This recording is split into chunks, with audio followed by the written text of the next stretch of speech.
do some among you say that there is no resurrection of the dead?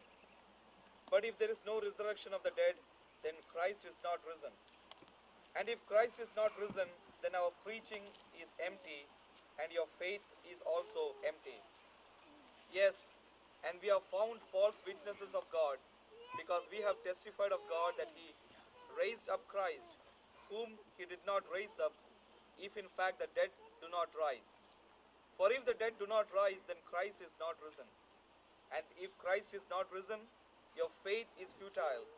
You are still in your sins. Then also those who have fallen asleep in Christ have perished. If in this life only we have hope in Christ, we are of all men the most pitiable. Now if Christ is risen from the dead and has become the first fruits of those who have fallen asleep, for since by man came death, by man also came the resurrection of the dead. For as in Adam all die, so in Christ all shall be made alive, but each one in his own order.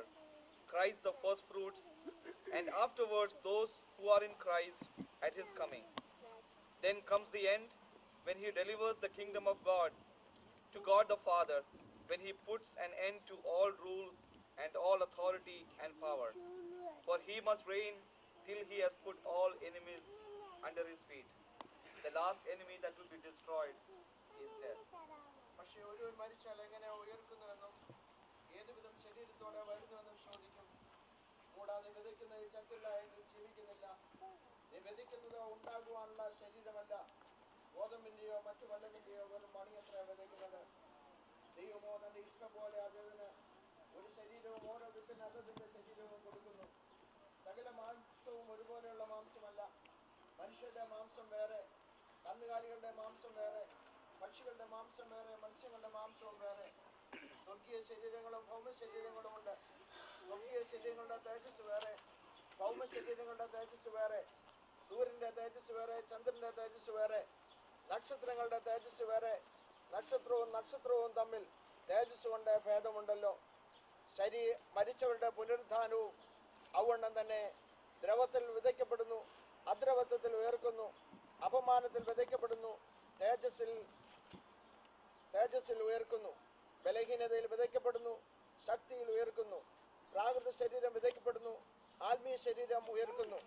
പ്രാകൃത ശരീരമുണ്ടെങ്കിൽ ആത്മീയ ശരീരവുമുണ്ട്. ഒന്നാം മനുഷ്യനായ Adam ജീവനുള്ള ദേഹിയായി തീർന്നു എന്ന് എഴുതിയിരിക്കുന്നുവല്ലോ. ഒടുക്കത്തെ Adam ജീവിപ്പിക്കുന്ന ആത്മാവായി. എന്നാൽ ആത്മീയമല്ല, പ്രാകൃതമത്രേ ഒന്നാമത്തേത്. ആത്മീയം ഭിന്നത്തേതിൽ വരുന്നു.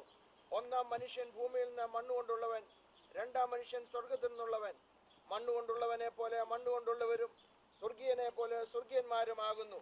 നാം മണ്ണുകൊണ്ടുള്ളവന്റെ പ്രതിമ ധരിച്ചതുപോലെ സ്വർഗീയന്റെ പ്രതിമയും ധരിക്കും.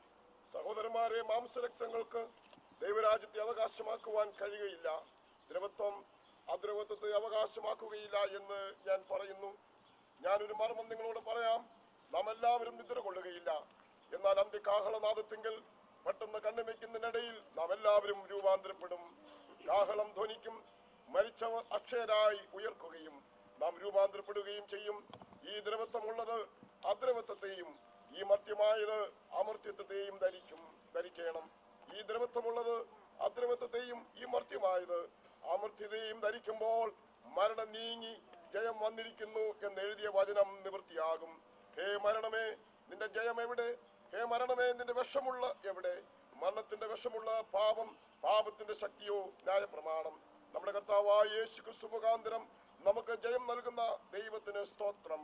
ആകയാൽ എൻ്റെ പ്രിയ സഹോദരന്മാരെ, നിങ്ങൾ ഉറപ്പുള്ളവരും കുലുങ്ങാത്തവരും നിങ്ങളുടെ പ്രയത്നം കർത്താവിൽ വ്യർത്ഥമല്ല എന്ന് അറിഞ്ഞിരിക്കുകയാൽ കർത്താവിന്റെ വേലയിൽ എപ്പോഴും വർദ്ധിച്ചു വരുന്നവരുമാകുകയും. വായിച്ചു കേട്ട ദൈവവചനം നമ്മെ ഉറപ്പിച്ച് സംസാരിക്കുന്നത് ഒരു പ്രത്യാശയുടെ ഹല്ലേലൂയ പ്രതിധ്വനിയാണ്. നമ്മുടെ കർത്താവായ യേശു ക്രിസ്തുവിന്റെ വരവെങ്കിൽ ഉയർത്തെഴുന്നേറ്റ് ദൈവസന്നിധിയിൽ സന്തോഷിക്കുന്ന ഒരനുഭവത്തെ നേരിൽ കണ്ടുകൊണ്ട് നാം ഈ ശുശ്രൂഷ നിർവഹിപ്പാൻ തക്കവണ്ണം ഇടയായി തീരട്ടെ. മർത്യമായ നമ്മുടെ ശരീരം അത് അമർത്യതയെ ധരിക്കുന്ന ഒരു അത്ഭുത സമയത്തെ നാം ഓർത്ത് നോക്കിക്കൊണ്ട് നിൽക്കുകയാണ്. ഇന്ന് ഇവിടെ മറവ് ചെയ്യുന്ന ഈ ശരീരം മർത്യ ശരീരമാണ്. എന്നാൽ നമ്മുടെ കർത്താവായ യേശു ക്രിസ്തുവിന്റെ പ്രത്യക്ഷതയിൽ അത് അമർത്യത പ്രാപിക്കുവാൻ തക്കവണ്ണം ദൈവം ഇടയാക്കി തീർക്കുകയും അതെന്നേക്കും നിലനിൽക്കുന്ന ദൈവിക കൂട്ടായ്മയുടെ ദൈവിക സംസർഗത്തിന്റെ നിദാനമായി തീരുവാൻ തക്കവണ്ണം ഇടയായി തീരും. ആ പ്രത്യാശ നമുക്കുള്ളതോർത്ത് നമുക്ക് ദൈവത്തെ സ്തുതിക്കാം.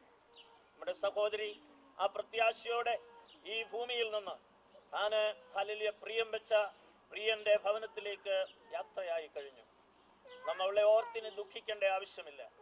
ദുഃഖിക്കാതിരിക്കുവാൻ തക്കവണ്ണം ദൈവത്തിന്റെ വചനത്തിൽ നമുക്ക് ഉറപ്പ് തന്നിട്ടുണ്ട്. അതുകൊണ്ട് പ്രിയ സഹോദരങ്ങളെ, കുഞ്ഞുങ്ങളെ, ദൈവമക്കളെ, ഇന്ന് ഇവിടെ മറവി ചെയ്യുന്ന ഈ ഹല്ലേലൂയ സഹോദരി ഉയർപ്പിന്റെ സുപ്രഭാതത്തിൽ ഹല്ലേലൂയ എഴുന്നേറ്റ് വരുമെന്ന പ്രത്യാശയോടുകൂടി നമുക്കായിരിക്കാൻ തക്കവണ്ണം കർത്താവ് സഹായിക്കുമാറാകട്ടെ. നമുക്ക് പ്രാർത്ഥിക്കാം.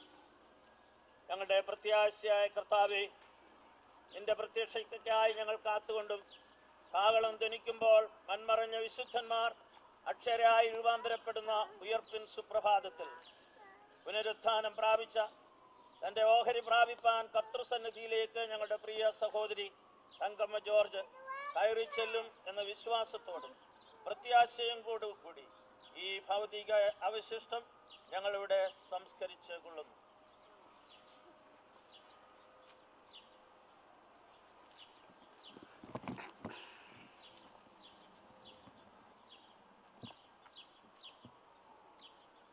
നീ പൊടിയാകുന്നു നിശ്ചയം. ഞങ്ങളുടെ പ്രിയ സഹോദരി തങ്കമ്മ ജോർജ്, നീ അവസാനത്തോളം പോയിക്കൊള്ളുക. നീ വിശ്രമിച്ച് കാലാവസാനത്തിൽ നിന്റെ ഓഹരി പ്രാപിപ്പാൻ എഴുന്നേറ്റ് വരും. നമുക്ക് ഹല്ലേലൂയ പ്രാർത്ഥിക്കാം. ഇപ്പോൾ പാസ്റ്റർ പി കെ ആൻഡ്രൂസ് സർവസൃഷ്ടികളുടെയും ഉടയവനാകുന്ന ഞങ്ങളുടെ സ്വർഗീയ നല്ല പിതാവേ, അങ്ങനെ ഓമനപുത്രനാകുന്ന യേശുവിന്റെ നാമത്തിൽ നിങ്ങളുടെ ഹൃദയം കലങ്ങിപ്പോകരുത്. എന്നിൽ വിശ്വസിപ്പീൻ, ദൈവത്തിൽ വിശ്വസിപ്പീൻ. എന്റെ പിതാവിന്റെ ഭവനത്തിൽ അനേക വാസസ്ഥലങ്ങളുണ്ട് എന്ന് അരുളി ചെയ്ത ഞങ്ങളുടെ നല്ല കർത്താവേ, ഞങ്ങൾ വീണ്ടും അങ്ങയെ സ്തുതിക്കുന്നു. ഞങ്ങൾ അങ്ങയെ മഹത്വപ്പെടുത്തുകയാണ്. ഉയർപ്പിന്റെ പൊൻപുലരിയെ വിശ്വാസത്തിന്റെ കണ്ണുകളാൽ കണ്ടുകൊണ്ട് കർത്താവേ, ആ വിശുദ്ധന്മാര്, ക്രിസ്തുവിൽ മരിച്ച വിശുദ്ധന്മാർ, വിശുദ്ധമതികള് എഴുന്നേറ്റ് വരുന്ന ആ ഉയർപ്പിന്റെ പ്രഭാതത്തെ വിശ്വാസത്തിന്റെ കണ്ണുകളാൽ കണ്ടുകൊണ്ട് ഞങ്ങളുടെ പ്രിയ മാതാവ് ആ വിശുദ്ധന്മാർ ഉയർക്കുന്നതായ ആ നിമിഷം, ആ പ്രത്യാശയുടെ ആ ആനന്ദമേറിയ ആ സമയത്ത് ഉയർത്തുന്നേൽക്കുമെന്നുള്ള പ്രത്യാശയോടുകൂടെ ഈ മൃതശരീരം ഇവിടെ സംസാരിക്കുന്നതായ ഈ സമയത്ത് അവിടുത്തെ സാന്നിധ്യം കൊണ്ട് ഇവിടെ അലങ്കരിച്ചിരിക്കുന്നതിനാൽ അവിടുന്ന് ആശ്വാസവും സമാധാനവും പ്രത്യാശയും ഹൃദയങ്ങൾക്ക് പകർന്നുകൊണ്ടിരിക്കുന്നത് ഓർത്ത് ഞങ്ങളെ വാഴ്ത്തുന്നു, ഞങ്ങളെ സ്തുതിക്കുന്നു. ഈ ശുശ്രൂഷയുടെ ഈ ദിവസം വരെയും കർത്താവിന്റെ കൃപ വ്യാപരിച്ചതിനാൽ സ്തോത്രം. ഈ ശുശ്രൂഷ ചെയ്യുവാൻ അങ്ങയുടെ ദാസനെ വീണ്ടും ബലപ്പെടുത്തണമേ. ഇവിടെ കടന്നു വന്നിരിക്കുന്ന എല്ലാവരെയും, കുടുംബാംഗങ്ങള്, ബന്ധുമിത്രാദികൾ, സകലരെയും നിന്റെ വാഴ്ത്തപ്പെട്ട കരങ്ങളിലേക്ക് സമർപ്പിക്കുന്നു. കൃപയിൽ ഞങ്ങൾ ആശ്രയിക്കുന്നു. പ്രാർത്ഥന കേട്ടതിനാൽ സ്തോത്രം. യേശുവിന്റെ നാമത്തിൽ. കർത്താവായ യേശു ക്രിസ്തുവിന്റെ കൃപയും പിതാവായ ദൈവത്തിന്റെ സ്നേഹവും പരിശുദ്ധാത്മാവിന്റെ സംസർഗവും സഹവാസവും സമാധാനവും കുടുംബാംഗങ്ങൾക്കും പ്രിയപ്പെട്ട എല്ലാവർക്കും ഇപ്പോഴും എന്നേക്കും ഉണ്ടായിരിക്കുമാറാകട്ടെ.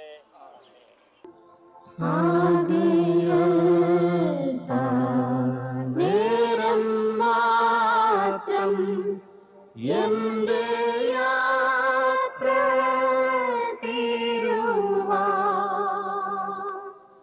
യേശുവേ നിനക്കു സ്തോത്രം.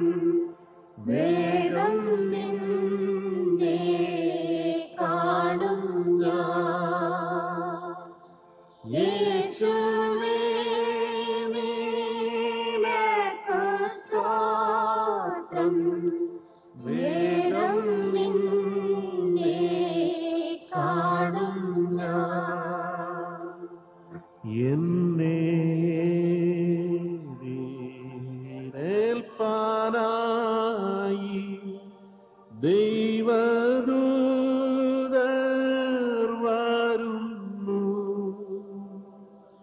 വേണ്ടും പോലെ യാത്രയ്ക്കായി പുതുശക്തി തരുന്നു. വേണ്ടും പോലെ യാത്രയ്ക്കായി പുതുശക്തി തരുന്നു.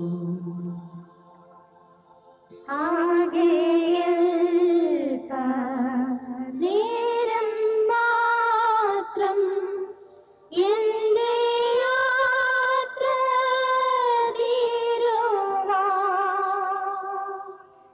യേശുവേ നിനക്കു സ്തോത്രം.